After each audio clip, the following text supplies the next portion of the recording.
Welcome to ADHD What Now, where we cover holistic, as in whole person and whole family support for bodies, brains, skills, and relationships when a child has ADHD. My name's Veronica Hunter, and I'm thrilled today to speak with Dr. Varleisha Gibbs, who is a world-renowned occupational therapist, and specifically we're going to speak about trauma and how does that relate to you and what you might be experiencing? And one of the big things to look for in this discussion is what does fight, flight, or freeze start to look like on the face of somebody else so that you can see it for perhaps when your kiddo is going into that state. Enjoy. When we say trauma, I'm not talking about necessarily a clinical diagnosis of PTSD. I'm talking about even the traumatic experiences of having a diagnosis and being in the school and struggling every day, right? Could be traumatic for a child. A parent receiving a diagnosis, like dealing with their child, having a child that has outbursts in public, and those are traumatic experiences, right? We talk about acute stress as also being part of this work and strategies to address acute stress. So I think, I just want to reiterate that that's not just specific to a clinical diagnosis. That's fantastic and incredibly relevant to today, because the definition that you just gave for trauma means it's really applicable to everybody, because we all experience these types of traumatic events, right? Like, would you agree? Like in today's day and age, it's not, I know I have had this misconception of trauma being really severe and kind of an extreme experience that is different than the definition that you just gave. Mm-hmm. And it can be, right? It certainly can be. And that's when you require intense one-on-one services, I would say, which is, we definitely acknowledge that. But like you said, yes, we've experienced trauma in the last couple of years, right? Even when you think about the social injustice and unrest, that trauma has been experienced since the beginning of time in the US, at least, right? So with our children, a couple of ways to kind of detect what's going on, really, it's that I always say behavior is just a manifestation of what's happening physiologically in the body, right? That's the eyes of, what's happening neurologically. And so look at their eyes, for example. We have nerves that come off the back part of our brainstem area that really are involved in this autonomic nervous system. And some of those nerves connect and wrap around to the face. And so when you have this, let's say, overactivation or too much sensory stimulation coming in or whatever it is, anxiety, you can actually see a lack of eye contact. You can actually see a flat affect, right? Or aggression. Look at the face. You can start there because that'll kind of tell you. If you see this, I had a family member that would get anxious when it came time to homework and her eyes would just be, it's fear, right? And so that tells me, okay, we need to slow down and maybe do something else, right? Because with the connection of the eyes and the face, and polyvagal theory is a good one to look into if you're interested in this.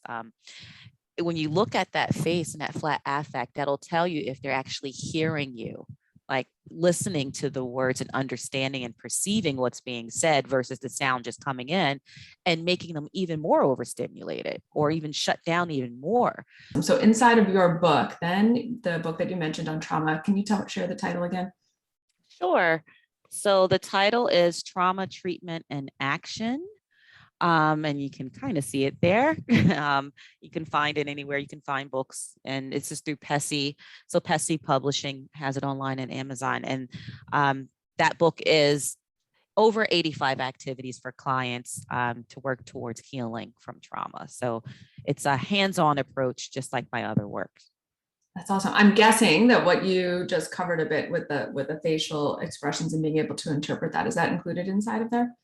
Yes. There's different, let's say, representations, different things that you could see, red flags, but even just activities that people would do or actions that people do that are kind of indications of trauma, such as even a constant kind of throat clearing type of thing could be an indication of that as well. But this may be work, published work that you want to recommend to perhaps the teacher or social worker, or some other professional that you do have access to. But some parents, I know people that have purchased it on their own, even friends and family, and they find it helpful because it's a pretty straightforward read. And it has assessment tools in there to help you kind of gauge. They're not formal standardized assessments, but they're checklists to say, oh, okay, the lighting could be affecting my child because I am seeing this. Oh, the seating that we have, maybe that is let's look into new seating for them. The noise level, they actually might need more sound in the background to do their work, right? Or to, feel good. So we do have things in there that are just straightforward checklists, as well as charts. For instance, our growth plan, you can identify goals with the child, basic goals like, okay, we're going to finish our homework by 7 o'clock because it usually goes into 9 or whatever it is. Basic things, that goals that they're going to achieve each day. And they get to have this nice little chart and check it off with you, or use little laminated stickers, whatever you want to do. And they can see their progress even within one day and not have that pressure of, I have to do better. I have to do better. So we have tools in there that parents could easily use as well as breath work. So working on breathing. We have yoga, we have self massage activities, and it's for babies all the way up to older adults. So it's not just for children. So even the parents could use it to help them with their own stuff. It's an action approach.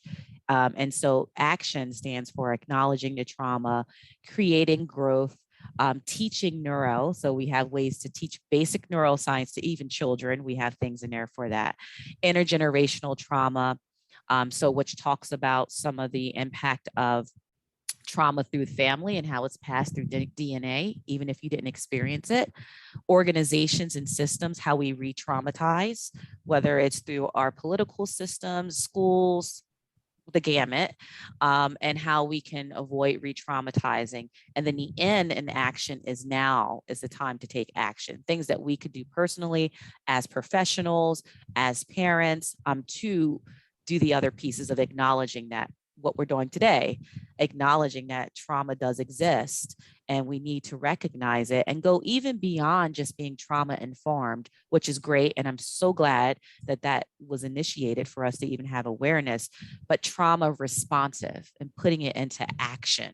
That's the reason why we call it the action approach. Mm-hmm. And the great thing is that you provided the tools to get into action inside of that resource, right? Yes.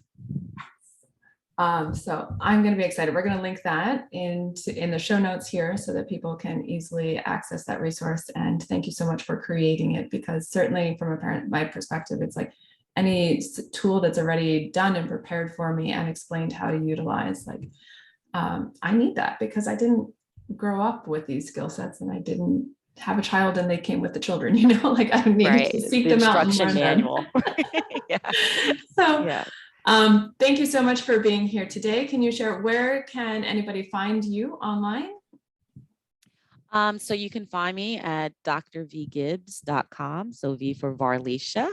And also on social media, Dr. Varleisha on Instagram.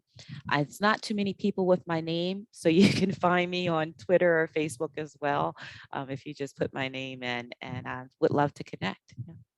Fantastic. Thank you so much for being here and for elevating the topics and for connecting us with resources and tools that we can use to actually affect actionable change inside of our families for the good of ourselves and our children.